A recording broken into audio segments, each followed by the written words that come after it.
Ça tourne. Chers amis, bonjour, c'est une joie de vous retrouver dans cette route qui nous conduit à Pâques. Quelques conférences qui vont vous permettre de vous retrouver avec 5 autres personnes autour de vous pour partager sur ces thèmes, être disciple et vivre en fraternité, le service, l'appel, d'autres thèmes qui vous seront proposés pour accueillir le Seigneur ressuscité qui vient dans vos vies. Alors aujourd'hui, nous vous proposons de méditer sur le thème de disciples missionnaires et fraternité missionnaire. C'est une brève conférence d'une vingtaine de minutes à peu près, puis je vous proposerai un texte aussi, puis des questions pour partager. Alors 3 aspects, d'abord le fait d'être disciple de Jésus, ensuite le fait d'être missionnaire, missionnaire c'est la parole qui se répand, donc c'est plutôt lié à l'Esprit Saint, et puis vivre la fraternité parce que nous sommes tous enfants du même Père. Ce thème de disciple, c'est un thème biblique, évangélique, depuis longtemps, depuis que Jésus est là. Il a les apôtres et les disciples qui sont à sa suite. Le fait d'être missionnaire, c'est présent aussi dans la Bible. Jésus, au moment des apparitions, envoie en mission. Mais la particularité, c'est d'avoir associé les termes de disciple et de missionnaire. Et ça, c'est à l'initiative des évêques d'Amérique latine en 2007 à Aparecida, où ils ont eu cette idée de se dire mais si on suit Jésus, c'est qu'à la fois on vit de la vie de Jésus et on l'annonce. On est disciples missionnaires et c'est au cœur d'Evangelii Gaudium, donc ce très beau texte missionnaire du pape François de 2013. Nous sommes disciples d'abord parce que nous avons reçu le baptême, nous suivons Jésus et nous écoutons Jésus, nous faisons entrer en nous sa parole, sa vie, pour la mettre en pratique. Donc vous voyez, la première attitude, c'est celle de l'écoute. Alors on dit l'écoute par les oreilles parce que ça dit bien la réceptivité. C'est-à-dire que les oreilles, on ne peut pas les fermer, elles sont toujours ouvertes, on est dans cette attitude de réceptivité, mais ce n'est pas seulement par les oreilles, par les yeux, on peut être réceptif aussi par l'odorat, enfin par nos différents sens, nous pouvons être en réceptivité. Il y a des fois, on est plus en captation, c'est-à-dire si on écoute un peu aux portes, si on a un regard qui manque de prudence, de chasteté, si on prend pour soi. Mais c'est cette attitude de réceptivité qui est là, celle du disciple, qui écoute la parole de Dieu et qui nous parle. Alors Dieu nous parle dans la Bible, bien sûr, à travers tous ces livres de la Bible, mais encore faut-il que les mots écrits les uns à la suite des autres, les Écritures, deviennent paroles, c'est-à-dire quelque chose qui fait vivre. Et puis, Jésus nous parle aussi avec les frères et sœurs qui sont autour de nous, avec ceux qui sont autour de nous. Donc, vous voyez, nous nous mettons en réceptivité, nous nous mettons à l'écoute, et à la fois pour que ça soit dans notre cœur, pour que nous le gardions dans notre cœur, comme fait la Vierge Marie, qui garde ses paroles dans notre cœur, mais aussi pour qu'elles puissent être mises en pratique. C'est pas simplement comme on écoute un beau concert, on est en réceptivité, et puis si on ne sait pas jouer des instruments, on n'en jouera pas. Et là, on est en réceptivité et on met en pratique. La première épître de Saint Jean peut nous aider. Au chapitre 4, verset 20, Saint Jean nous dit « Celui qui n'aime pas son frère qu'il voit ne saurait aimer Dieu qu'il ne voit pas. » Et c'est nous aimons le Seigneur, nous sommes aimés de lui, mais nous le vérifions dans l'amour du frère. Si on n'aime pas notre frère que l'on voit, on ne peut pas dire qu'on aime le Seigneur qu'on ne voit pas, parce qu'il y a des fois c'est facile de dire qu'on aime ceux qu'on ne voit pas, mais Jésus vient nous dire non, ma parole est là pour être dans l'amour concret du prochain. Il nous dit encore, à ceci, nous savons que nous connaissons Dieu si nous gardons ses commandements.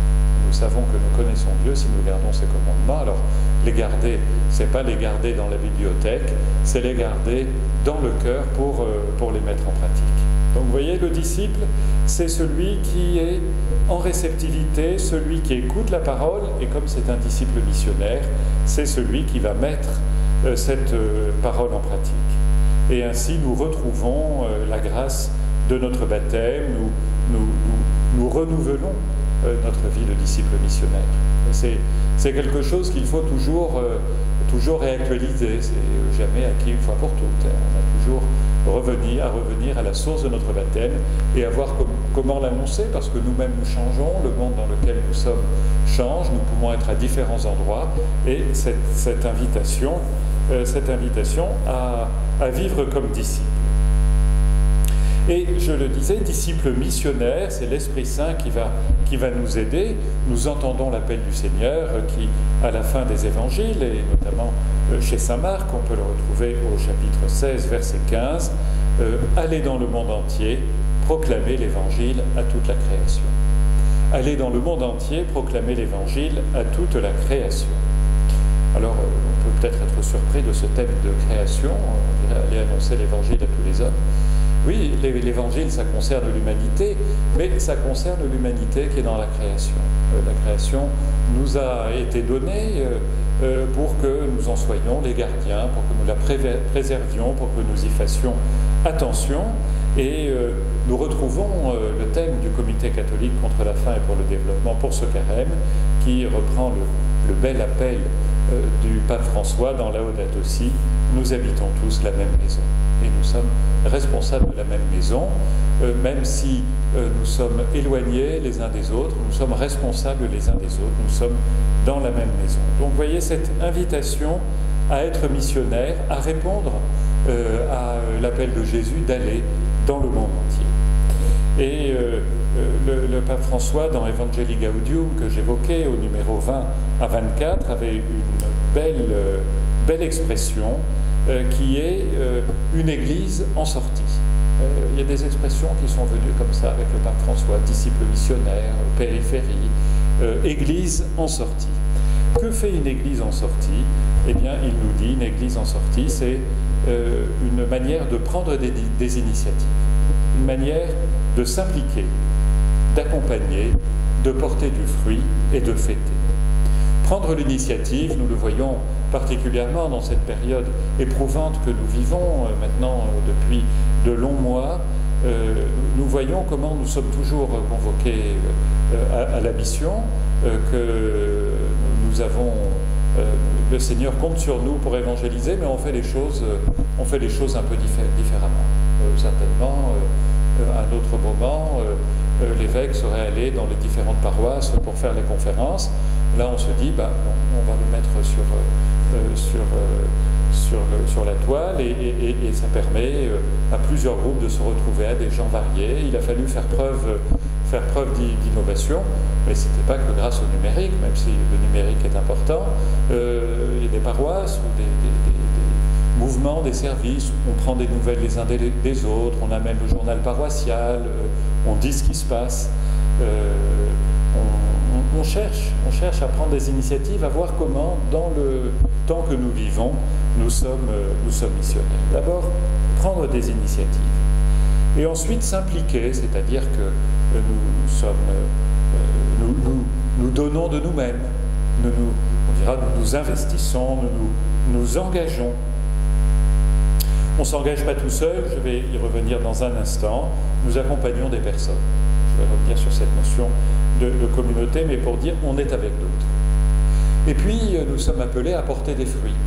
Si on se rend compte que ce que nous faisons n'a pas de fruits, il ne faut pas tout de suite arrêter, on essaye un peu d'une autre manière, on voit, mais Jésus nous le dit lui-même, quand ça ne porte plus de fruits, on coupe le sarment, on l'enlève pour qu'un autre vienne et porter du fruit. Donc vous voyez, notre modèle, ce n'est pas de reproduire ce qui a toujours été fait, ce qu'on a toujours fait, qui a porté des fruits peut-être pendant un temps, mais de porter des fruits pour aujourd'hui. Quels fruits de proximité, de joie, de soutien, d'aide, de service nous pouvons vivre. Et puis aussi, il y a la dimension festive, nous sommes là pour fêter. Le carême, c'est un moment de conversion, mais il y a des moments de fête pendant le carême et il faut pouvoir les honorer les dimanches. Saint-Joseph tout particulièrement cette année, avec l'année Saint-Joseph et de la famille qui vont commencer, l'Annonciation. N'oublions pas cette dimension festive. Quand on est missionnaire, on aime ces moments de joie, ces moments de fraternité et de fête. Et cette sortie, la sortie, elle se fait de deux manières. Disciple en sortie, enfin elle se fait de plusieurs manières, mais déjà par la prière. Notre prière est missionnaire, nous sommes missionnaires. Mais je dirais dans un agir, particulièrement par le service et par l'annonce explicite. Nous sommes en sortie par le service quand nous allons vers l'autre, quand nous aidons l'autre, quand nous sommes avec lui, nous sommes en sortie. Et puis dans l'annonce explicite, quand nous sommes avec un groupe de cathés, un groupe de parents, quand nous allons voir un malade, pas forcément de manière explicite d'ailleurs, mais nous témoignons de l'Évangile. Nous sommes là, nous témoignons de l'Évangile, et donc ce côté d'annonce, il peut y avoir des initiatives variées. Nous avons la chance cette année d'avoir au mois d'octobre prochain, les premiers jours d'octobre, le congrès mission qui va nous donner beaucoup d'idées pour être en sortie, pour voir ce que nous pourrons vivre. Alors si nous sommes missionnaires, c'est que nous sommes en sortie, nous sommes au service, nous annonçons, et c'est l'Esprit Saint. C'est l'Esprit Saint qui nous permet de vivre cette mission. Le pape Saint Jean-Paul II, dans son encyclique missionnaire, Redemptoris Missio, dit « L'Esprit Saint est le protagoniste de toute mission ecclésiale ». C'est parce que c'est l'Esprit Saint qui souffle que nous pouvons être missionnaires. C'est l'Esprit de Pentecôte qui nous envoie notre confirmation, qui nous fait prendre conscience que nous allons vers l'autre pour annoncer la bonne nouvelle, pour annoncer la bonne nouvelle de Jésus-Christ. Donc nous sommes disciples par notre baptême à la suite de Jésus, nous nous mettons en mouvement, nous sommes missionnaires par l'Esprit Saint, et on pourrait se dire, très bien, allons-y, je suis disciple, je suis missionnaire, je vais évangéliser. On voit des témoignages d'ailleurs comme ça, mais il manque un peu quelque chose, parce qu'on se rappelle que Jésus, lui, n'a pas choisi d'aller annoncer la bonne nouvelle tout seul. Il a pris des gens autour de lui. Peut-être qu'on aurait cherché un peu plus d'efficacité si c'est nous qui l'avons fait. Mais justement, Jésus est là pour nous libérer. Il nous dit, voilà les apôtres que j'ai pris, les disciples, et c'est avec eux que je vais évangéliser parce que je veux vivre la fraternité avec eux. Et vous avez peut-être entendu ces phrases qu'on entend à l'Église de temps en temps, dans l'Église de temps en temps. On n'est pas chrétien tout seul.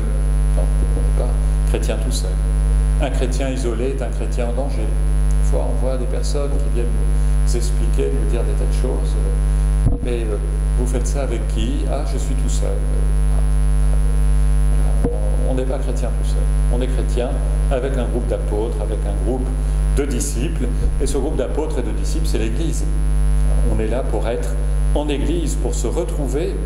Et on pourrait dire, comme dans tous les groupes, pas tout à fait, parce que l'Église est un groupe, est une réalité humaine, mais c'est une réalité aussi divine.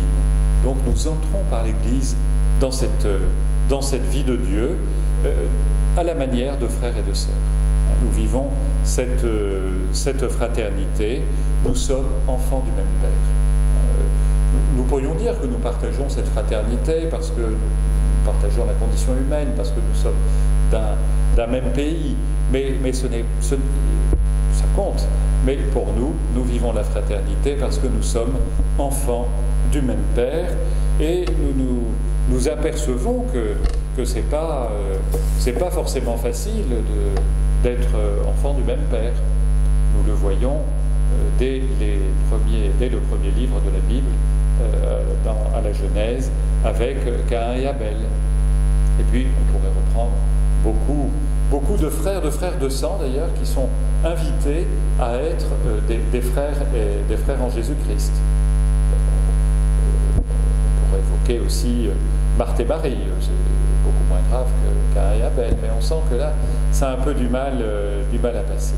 Et la fraternité de sang, et la fraternité du baptême ne va pas toujours de soi. Rappelons-nous que si nous avons suivi Jésus-Christ, ce n'est pas pour choisir les personnes que nous avons autour de nous, mais c'est le Père qui nous dit « il y a ton frère qui est là ». Et pour sourire un peu, vous avez peut-être entendu cette phrase aussi déjà, on dit les frères, ce n'est pas toujours des cadeaux, mais c'est des dons de Dieu.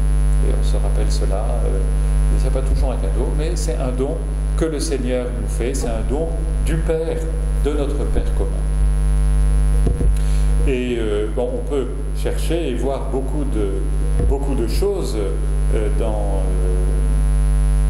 Fratelli Tutti. J'évoquais Laudato Si, qui est cette grande encyclique sur l'écologie intégrale, mais Fratelli Tutti, c'est ce que l'écologie intégrale veut dire dans les relations interpersonnelles, dans les relations sociales, dans le dialogue entre les personnes. Donc on aurait beaucoup à apprendre. On peut aussi se référer à des textes d'évangile. Prenons le Fils prodigue. Le Fils prodigue, on se dit, mais pourquoi on ne sait pas ce qui se passe à la fin? Qu'est-ce qui va se passer? On voit qu'il y a un fils qui a rejoint son père. C'est bien. Mais l'autre fils doit encore rejoindre le père, et peut-être que ce fils, c'est nous qui devons rejoindre le père. Et puis, une fois que les deux fils auront rejoint leur père, il faudra qu'ils vivent aussi la fraternité, c'est-à-dire qu'il faut rejoindre le lien avec le Père, mais ça veut dire aussi vivre cette fraternité. Et cela, eh bien, pendant ce temps du carême, nous vous proposons de le vivre dans des petits groupes, dans des petites équipes. Petits, pourquoi?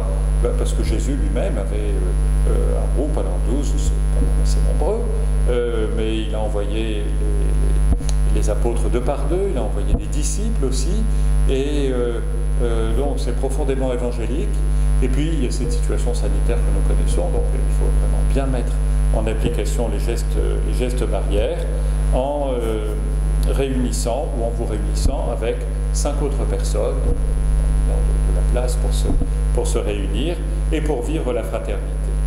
Vivre la fraternité, c'est quoi? C'est savoir prendre des nouvelles des uns des autres, partager une joie, partager une peine, partager un souci. C'est pas toujours raconter sa vie, mais c'est dire ce qui est marquant, là où on cherche du réconfort, là où on peut en donner. Donc ces petits groupes, ce sont ceux qui vivent la fraternité. Ce sont ceux qui vivent aussi la prière, la relation à Dieu, notamment pour confier des intentions qui nous sont proches. Quand on va à l'église, des fois c'est pas très facile, la prière universelle est préparée. Bon. Mais quand on est en petit groupe, on peut dire voilà, j'aimerais que l'on prie pour ma maman, pour ma belle-sœur, pour tel ami, tel collègue de travail, et ça on peut le confier dans un petit groupe. On peut se former aussi quand on est dans un petit groupe, apprendre à plusieurs, et puis ce que j'évoquais, être en sortie, c'est-à-dire évangéliser, servir. Le pape François nous dit dans Fratelli Tutti, le fait de constituer un couple ou d'être ami doit ouvrir les cœurs à d'autres cercles. Vous voyez, le couple, très important, le couple et la famille, les amis, très important, mais c'est toujours pour d'être ouvert à d'autres cercles, d'aller plus largement. Vous voyez, chaque petit groupe est au service d'un groupe plus large. Nous le voyons en famille, nous le voyons à la paroisse, nous le voyons dans le diocèse. Alors, eh bien, vivons la joie de la fraternité, et peut-être une conversion, proposition de conversion, chacun pourra le vivre à sa manière, de nous dire mais avec qui je suis disciple missionnaire pour ce carême.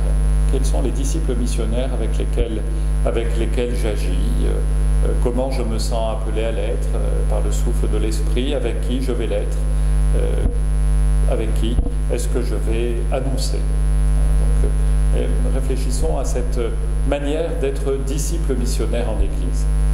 Alors vous pourrez trouver de nombreux textes dans la Bible, que ce soit l'Ancien Testament par exemple avec Isaïe, qui est la vocation du prophète et qu'on retrouve chez Saint Luc au chapitre 4. Ça peut être la communauté dans les actes des apôtres. Je vous propose peut-être, si vous n'avez pas trop d'idées, de prendre Luc chapitre 8, versets 1 à 3. Luc chapitre 8, versets 1 à 3, où on voit Jésus cheminer, comme pendant le carême, de ville en village, comme il y en a dans notre diocèse, pour prêcher et annoncer la bonne nouvelle. Il y a les apôtres, il y a quelques femmes qui sont là, des femmes d'importance, notamment Marie-Madeleine, qui devient l'apôtre des apôtres, Jeanne, qui est la femme de l'intendant d'Hérode, donc qui prend des risques pour être là, Suzanne, d'autres qui sont là pour assister le Seigneur de leur bien. Alors, peut-être prenez le temps de lire ce texte dans le petit groupe, voir ce qui vous touche, voir en quoi vous êtes disciples missionnaires, de voir quels sont les groupes auxquels vous appartenez, vous aimeriez appartenir, vous aimeriez appeler, et puis de se dire aussi, dans ce temps pascal, dans ce temps de carême qui nous amène vers Pâques, comment vivre la Pâque dans le groupe dans lequel nous sommes.